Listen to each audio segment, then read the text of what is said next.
కూరగాయల కంటే ఆకుకూరల్లో ఎన్నో పోషకాలు ఉంటాయి. అందులో పాలకూర విషయానికి వస్తే ఇందులో అన్నిటికంటే ఎక్కువ పోషకాలు ఉంటాయి. అంతేకాకుండా రుచిలో కూడా చాలా బాగుంటుంది. ముఖ్యంగా పాలకూరతో స్మూతీలు, సూప్లు తయారు చేసుకుంటే ఎన్నో మంచి ప్రయోజనాలు ఉంటాయని నిపుణులు అంటున్నారు. పాలకూర కళ్ళకు మేలు చేస్తుంది.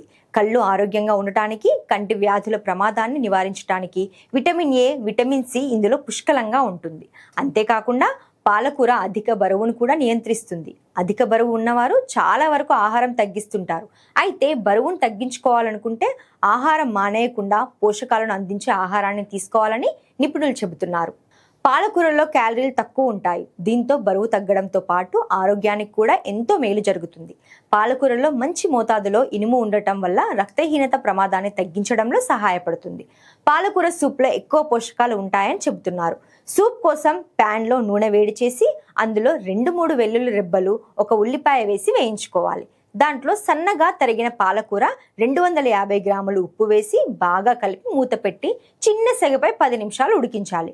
మరో ప్యాన్లో టేబుల్ స్పూన్ వెన్న వేసి వేడి చేసి అందులో 2 టేబుల్ స్పూన్ల కార్న్ఫ్లోర్, పాలు వేసి క్రీమ్ సిద్ధం చేసుకోవాలి. ఇప్పుడు ఈ క్రీమ్లో అన్ని మసాలాలు, పాలకూరను కలపాలి. గ్లాస్ నీళ్లు పోసి 10 నిమిషాలు ఉడికించాలి. చివరగా టేబుల్ స్పూన్ క్రీమ్ కలపాలి.